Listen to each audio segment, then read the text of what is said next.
Welcome back to A Kinship with Animals. I'm Kate Solisti, and what I would like to do is start by sharing with you how I receive information from companion animals as well as from the wild ones. As a child, I was open and able to hear the voices and the feelings and the thoughts of the animals around me. And as a little child, I had these abilities, and I was also aware that the humans around me did not. I sort of was on my own.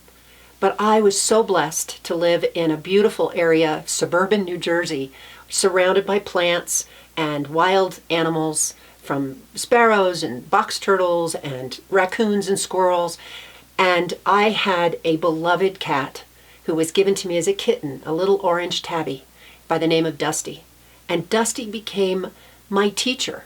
We had extraordinary conversations together, and I remember these, not conversations between a little girl and a cat, but deep conversations about nature and life and our connections. And it was a magical time. And my world was a beautiful world, even though the humans around me couldn't really go there with me, which made me a little sad. But at the same time, I had Dusty by my side. At the time, again, I was in preschool, or I wasn't even in school at the time.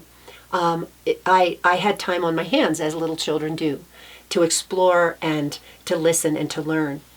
But when I went to school, I was fascinated by human beings and their thoughts, because I could not only hear the thoughts of animals and around me, but I could hear thoughts of people.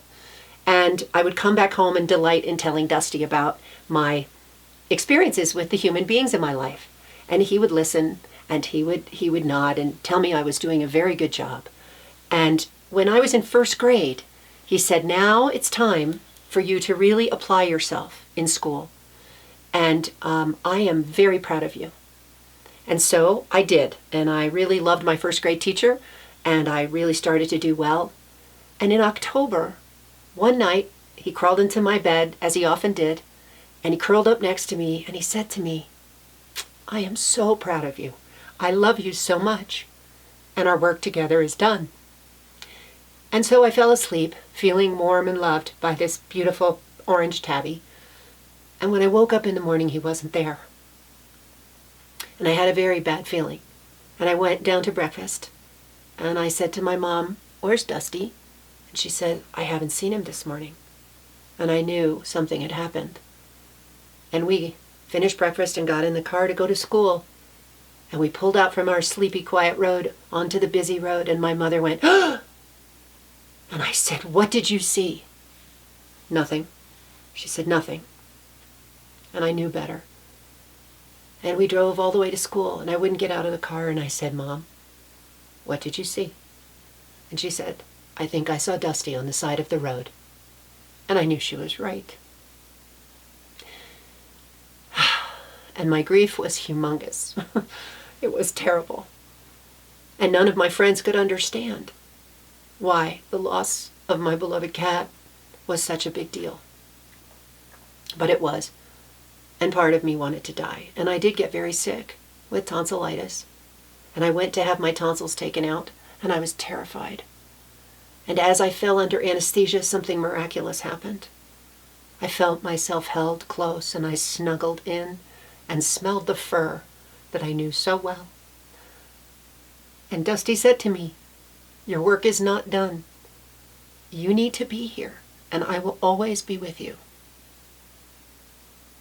And I came out of anesthesia with a really sore throat, and my family all around me. And I made a decision that I would stay. It wasn't a really joyful one, because I knew I had this ability and nobody else did around me. But I said, all right, I'll stay. But in agreeing to stay, I decided that I must close this down, this ability to hear, to feel the animals around me. So by the time I was 8, I had done that. It is my belief that many children are open and connected to the natural world like I was. But for various reasons, they shut it down, like I did, in order to fit in order to be seen and treated as acceptable and not different. But I was so lucky because in my late 20s, or I'm sorry, middle 20s, I went to therapy and I discovered in that process a whole piece of me had been put aside. And it was what I did when I was 8. And it was the feminine, intuitive parts of me that I had put aside in order to fit in. But in order to be happy and whole, I needed to reintegrate these parts of myself. And so, working with a therapist, I was able to bring back this part of my heart. And when that happened, I started to hear again. And it was magical. And that's a little bit about my journey that I wanted to share, because I know many of you watching this have had those experiences similar to mine, where you were open to the natural world. You had a beloved pet that you had such a deep connection with. And perhaps when your pet died, or because the people around you kept telling you it was just your imagination that animals talk, that you stopped listening. You closed your intuition down. Well, I'm here to tell you that every single one of you has intuition. Intuition, the kind that makes you remember that you remember somebody's name and all of a sudden they call you. You have a feeling about it, someone dear to you, and you call them and you find out that they just hurt themselves, but they're okay. You have an intuition about your animal. Something's wrong. I know it. The vet can't find anything, but you persist, and lo and behold, something important is found. We have this in us, and it is how we connect. It is part of our cellular memory that we share with all living beings. So on this channel, we are going to be exploring that connection.